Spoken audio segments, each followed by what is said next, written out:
Arthur Brown.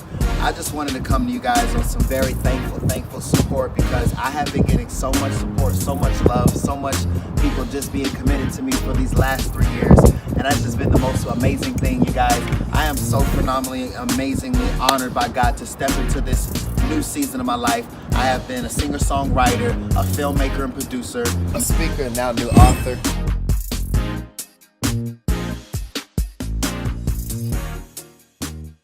This has been such an amazing journey.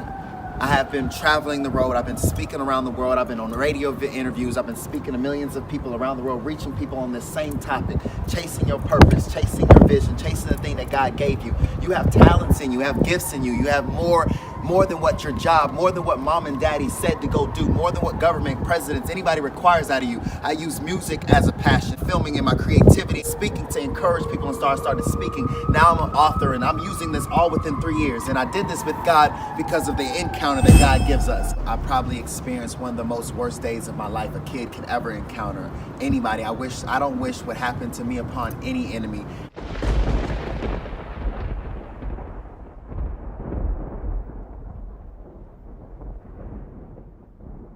What I went through was an encounter that taught me a lesson. It taught me how to change what I was doing, change the route I was going, change the decisions I was making. What I was going through helped me really hone in on what God was trying to say to me through all my mistakes. And I think that prison is a place that no one should be able to. I think prison is one of those places where I don't think that's a place for any young kid, any adult. It's the most scariest place. It's, as a man, your masculinity is stripped if you go to prison. I think it's one of those encounters where I had to be introduced to the affliction, to the possibilities of where I was heading. So going through this journey, it's like you have to have an encounter. The encounter goes from knowing God.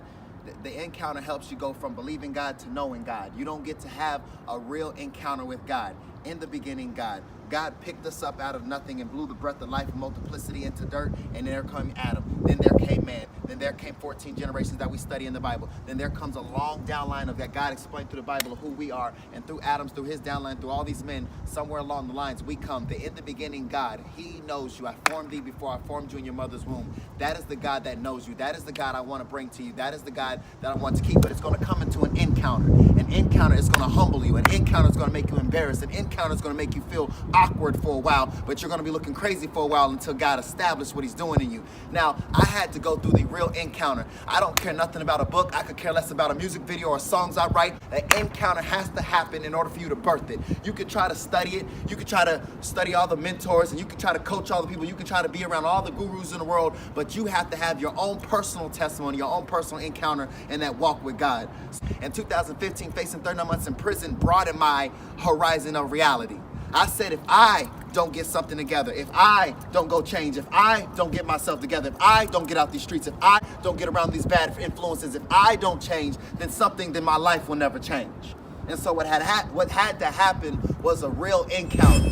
So this is how we know we're in the encounter.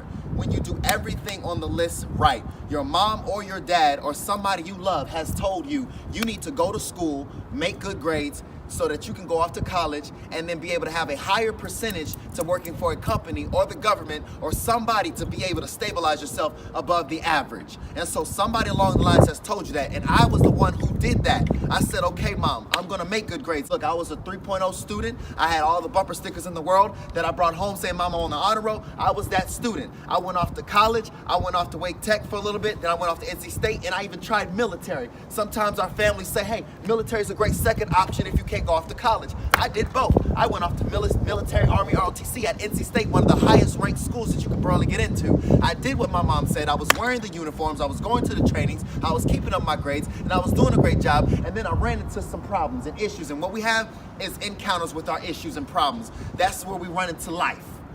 You might had something that happened where my encounter was I was going through college and I was doing everything right, but I was not living in a desire. I was not having a passion. I was not passionate about the classes. I was not passionate about the studying. I was not passionate about the school. I was not passionate about what I was going through. And so I had to readjust myself and reevaluate myself. And sometimes when you reevaluate, you're gonna have to make some adjustments that even family might thought was good for you, or somebody spoke against you or over you that told you that maybe you should do this or maybe you should try this. And though you're doing what you're you're supposed to, God needs to really unlock your purpose, not through mom, not through intellect, not through a degree, but God's gonna have to have a real encounter in order to really take you and unlock your purpose. So then after college didn't work out, I withdrew my classes, I dropped out of college, I ended up giving up on school, and I ended up pulling out all my classes, and I ended up sitting in my room and I was crying one day and I was talking to myself. I said, God, I need an opportunity.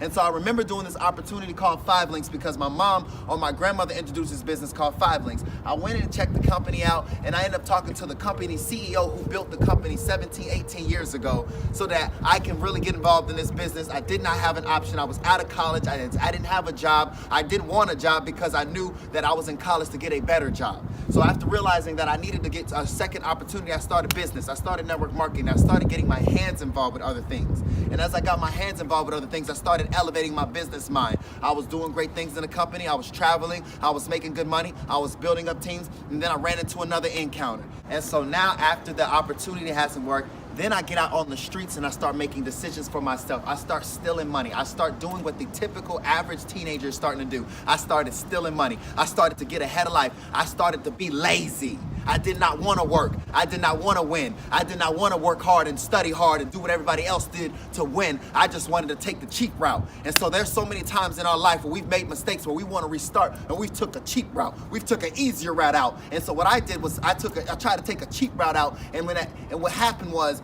I ended up getting my mugshot. And after I got in trouble, when you get in trouble, when your mugshot goes viral around your city, I don't think you understand, your whole organization leaves you. The people who build the team around you leaves you. Companies who signed up with your services, no matter what networking company you're with, they don't want bad leadership. And so I messed up my leadership. I was motivational, I was inspirational, I was teachable, I was coachable, I was doing everything right. I was doing the meetings, I was doing the PBRs, I was going to the nationals. But when you have a mugshot and they say you cannot leave the state as a part of your supervised probation, and they say you're not in 5 Links until you go to nationals, right? So I couldn't go to nationals, I couldn't leave the state. I was locked in like literally house arrest in my house, thinking, how can I get this opportunity? If I can't go back to college. I can't get a 9-to-5 job. I got my criminal record. I can't even do business because now business don't even trust me. Partners don't even trust me. Investors don't even trust me. How can I do this? God said I had to become a job. And at this point, you have to become a job because we're still in the encounter. You're still in the transition. College didn't work out. A job didn't work out. Network marketing didn't work out. You're now making decisions for yourself, and then they're not working out for you. Now you're facing 39 months in prison. Now you're on 18 months probation. Now you're paying all these court fees. Now you're adding to your life instead of figuring out what did God call me to do. Now all of a sudden I'm out here in this world and I had to become my own job. I had to build Arthur Brown Productions from the ground up. Arthur Brown Productions consisted of me filming from a broke iPhone and a broke selfie stick at all kinds of engagements, weddings, baby showers, speaking engagements, author book signings. Anywhere you had an engagement or an event, I was there and I was filming. And until I had enough, I was able to make $25,000 and able to invest into the speaking and into the book and into the careers and into all the things I'm doing. But it took that encounter first. That encounter is where you get embarrassed. That encounter is where you're getting talked about. That encounter is where they see your mess publicly and privately and you can't do nothing about it but trust God. That is called the encounter, but that is where God's going to manifest His greatness in you. That is where God is going to manifest everything He had planned for you. But it has to come in an encounter. It cannot come from your intellect. It cannot come from your degree. It cannot come from what your mama said or daddy said or what everybody else is doing. It's going to come from God Himself. Hey, look, I want you to take heed into Chase Purpose, Not Profit. This isn't one of those, another purpose-driven book. This isn't I'm going to find my purpose book. This is I'm going to learn my purpose. I'm going to learn. I'm going to see. I've made Chase Purpose, Not Profit was for you. I wanted to go through the test, to go through the struggles for you. It's imperative that you get this book. It's crucial because if it's not for you, then it might be for your son and daughter, because your son and daughters are who I am. I am the one who's on the streets. I was them walking these days. I was them at these parties and in these clubs. I had a certain discipline that God had me maintain inside myself while being young, while growing into this millennial world, while being in this quick, fast, and a hurry pace world. So I want you to really stay tuned for Chase Purpose, Not Profit. I thank you guys so much for all that you guys are doing. Chase Purpose, Not Profit. Let's get it. Went from broke to rich. Don't forget I came from Leesville. I wore the same pair of J's every day. Now I'm walking around and now they know my name.